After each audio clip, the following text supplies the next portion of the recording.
Hey Tushar, my name is Michael. I'll be your sales associate here at Howdy Honda. I wasn't quite sure what trim level of CRV hybrid you were interested in, so I was going to show you a Sport L. I'm going to show you a Sport instead, and this one just happens to be an all-wheel drive, but we have it in two-wheel drive as well. So let's take a look at that vehicle. So this here is a 2025 Honda CRV Sport in urban gray.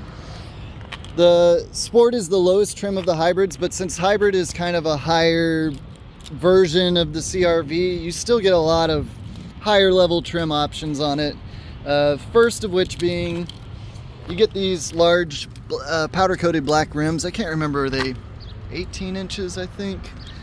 It's good. They make them in bigger on some of the other trims, but the problem with bigger rims is you don't get as much cushion here in the tire, so it ends up being a little bit rougher of a ride. So I personally like the slightly smaller rims. Powder coated black is nice because it hides dirt pretty well. You got integrated turn signals here on the mirrors. You also get blind spot protection. So every CRV, even the lowest trim level one, has this blind spot protection, which is pretty awesome. You get keyless access and remote start. So from the key, you can press lock once from the comfort of your home, press lock, and then hold down this button here. You'll see the lights flash, and then that means it's starting up. On the hybrids, if the battery's charged, sometimes you won't even hear the engine start up, so it'll just be running silently in your garage or something. To get in, just put your hand on the handle and it'll unlock. When it's closed, you can also touch on the top there and that'll lock the doors. Here's a view from the front.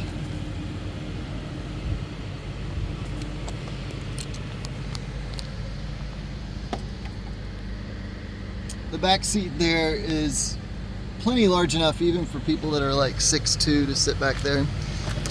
Get a standard sized glove box there. Center console here. Good amount of space in there.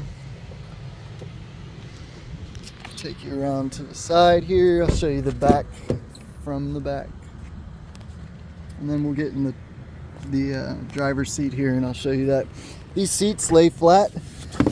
They also, well, if this isn't up, they do. There's a little bit of a hump here, but just about flat. They also recline to different levels, so you can have them sitting flat like that, back like that, a little bit further, or all the way back. That other side lays down as well. You'll see this is an all-wheel drive model. The back here on a Sport is not a powered liftgate, so it's manual.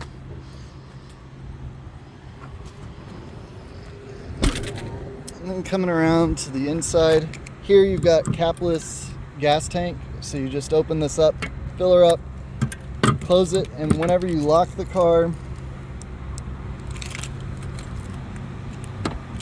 this locks as well. Coming in here, you got automatic up and down windows for the front two windows, electric windows for the rear. You just got to hold your finger on it. Electric control of your side view mirrors there. Come in, put your foot on the brake, press the start button, you'll see the dash come to life. The dash here, this is a digital screen on this side. This is a regular dial with a physical needle on the right side. You control different information to appear on that left screen using this button and the wheel here. I personally like to see my range and fuel because that shows you how many miles you have till empty. Media controls, volume, and then your voice assistant. When you have your phone connected to Android Auto or Apple CarPlay, you just hold this down and you can speak commands to Siri or Google. You got your adaptive cruise control stuff here. Lane keep assist will keep you in your lane. There's a camera behind the mirror here that looks for the lane markings and steers you in your lane if you push this on. And then this adjusts your following distance from the vehicle in front of you. You got a 7-inch, I believe it is, color screen here. It doesn't flicker in real life. This is also where Apple CarPlay and Android Auto would show up. You get dual climate control on the Sport, heated seats, USB-A, USB-C. What you do get in the higher trim levels is you get wireless Apple CarPlay and Android Auto and wireless charging. There's a charging pad here. You also have a few drive modes. You can choose between sport, normal, economy, and snow. Your electronic parking brake, and then brake hold is kind of cool. That'll keep you stopped. It'll keep the brake held whenever you're in drive. Once you come to a stop, you can let your foot off the brake and you won't move until you touch the accelerator. This was a helpful video for you. Let me know whenever you'd like to come in and which vehicle you'd like to see, and I'll have it pulled up for you and ready whenever you get here. Have a good one.